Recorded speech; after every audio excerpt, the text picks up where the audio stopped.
Now we are going to be talking about acknowledgements. Acknowledgement would be recognizing a student's behavior, and oftentimes that's done through praise.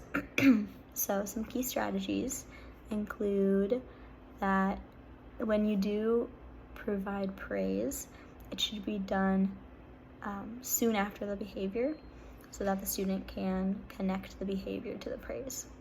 You need to do 5 praises for every 1 corrective statement.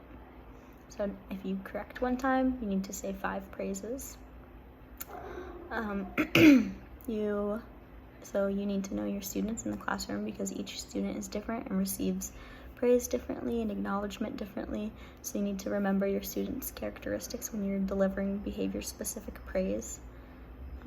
When you do praise, make sure that you point out the specific behavior that you are praising, so that the student again can connect the praise with the behavior. And then there are three strategies that you could use, and that would be behavior contracts, group contingencies, and token economies. So behavior contract is just a document of agreement that the students sign, the teacher signs, about what's expected of them and how they can, what kind of rewards they could get for good behavior. Group contingencies is that each student has the same opportunity to earn the award, and that can be rewarded if 1 or 2 students behave well. That could be a whole a whole class reward. If the whole class behaves well, then the whole class gets rewarded, or it could be independent, so if that student behaves well, that student gets rewarded. And then token economies would be providing some sort of token, gem, a sticker, a stamp, something that is in exchange for behaving well and could eventually lead to the students gaining some sort of activity that's of value to the student.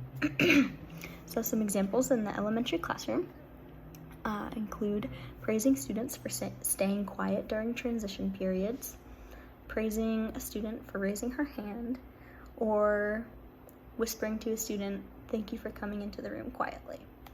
Some examples of what not to do would be signing a contract, having the students sign a contract where if they mess up or don't behave well, then they lose certain privileges in the school. You want to avoid that. You want to avoid making any goals unattainable. You want to avoid non-specific praise, so good job. That's not specific. You don't know what behavior is being praised in that situation. You want to avoid praising the same student over and over again. And then lastly, you want to avoid sarcastic praise, kind of maybe like a backhanded praise where it's not really genuine, because that doesn't lead the students to believe that when you do praise them that you're really meaning it. And so the research shows that praise is associated with an increase in a variety of behavior and academic skills and is useful in both special education and general education classrooms.